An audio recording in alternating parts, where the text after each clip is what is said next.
Good morning and welcome. This week we've been looking at the race in Fairhaven for the Select Board.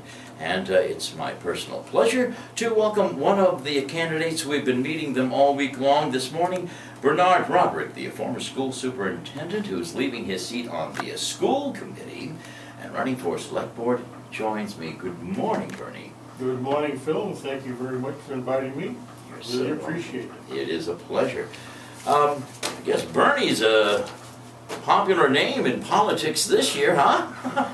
Yes, I've been telling people not to confuse me with the other Bernie, who's running for a slightly higher political office than the town of Fairhaven.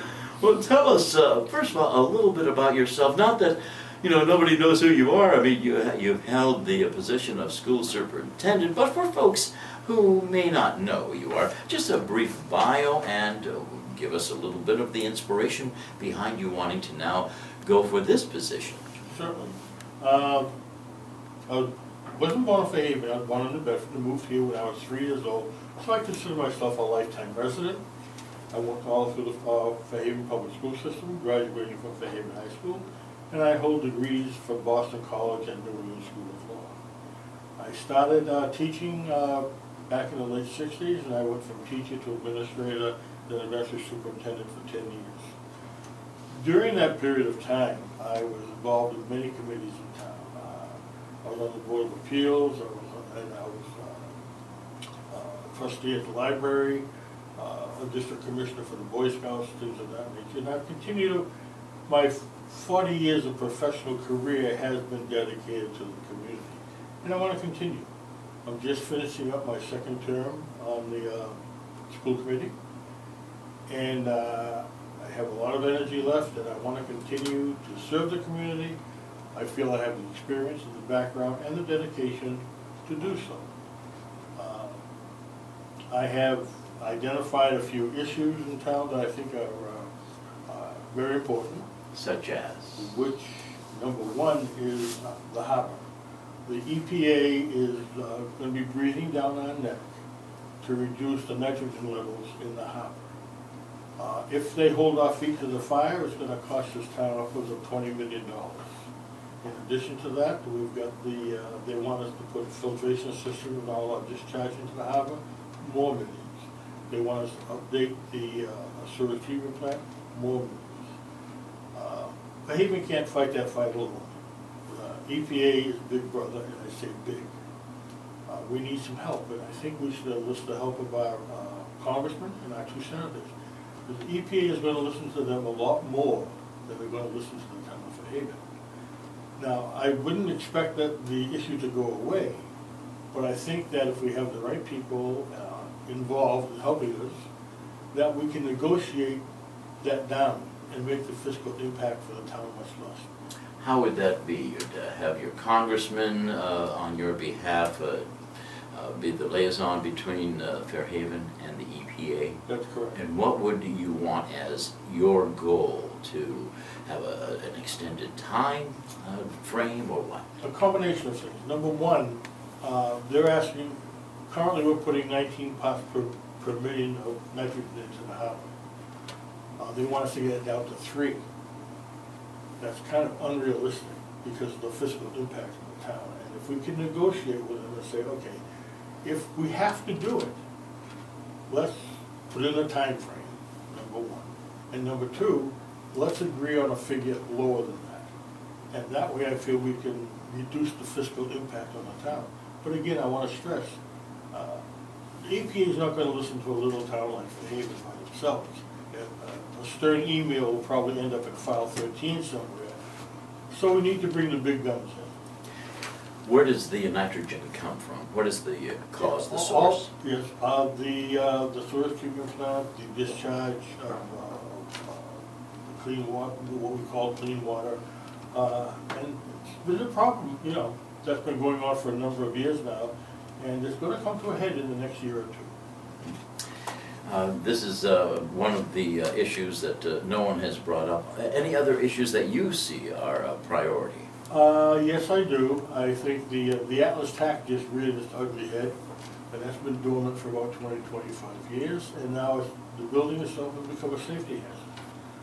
from my understanding and my research on the matter, is that the pollution that existed before is about 99% under control, so that's not an issue, but the building itself is.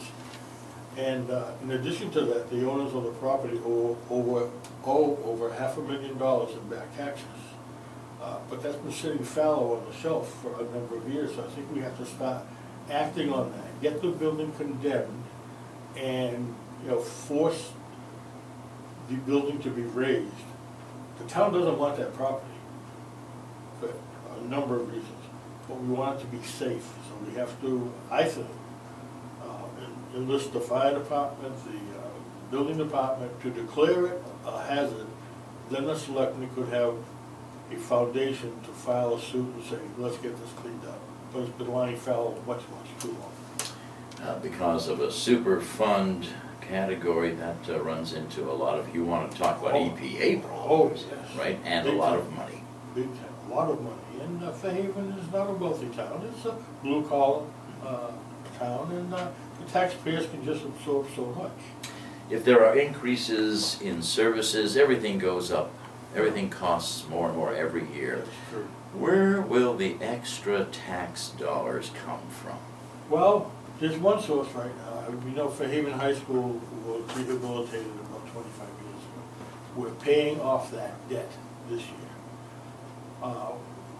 Now the town's going to have the opportunity to look at that available money and say, do we want to use that money that we're now saving, we're not having to pay off the high school anymore, and put it into services or issues like that, or do we want to just give it back to the taxpayer? That's a decision that has to be made. The Rogers School and the school buildings that are vacant, what are your thoughts on both of those? The Rogers School issue is that they can't remain vacant too much longer. It's costing the town, I think, about $17,000 a year just to maintain it as an empty shell. One of the issues that really is starting to be brought up now, but it hasn't for a number of years, is that as the town considered retaining the building for public use. Up until this point, they've had 2 prospects on it, they both fell through, so after about 3 years, we're back to square one. I would advocate that the selectmen give the issue of using it for town use due diligence, as with any other proposition that comes through. I've heard that, well, we can't afford it. I said, well, says who? How much money would it cost? Let's examine the issue in total, and then make a decision as to what is the best use. Now, if they do decide that they want to retain it, then we can get into the discussion of, okay, what are we going to put in there? Extension of the town hall? Do you have any ideas what could go in there if it became a public use building? Yes, well, the town hall is basically bursting at the seams, and we could move some of the lesser functions down, just down the road 2 blocks, no problem there.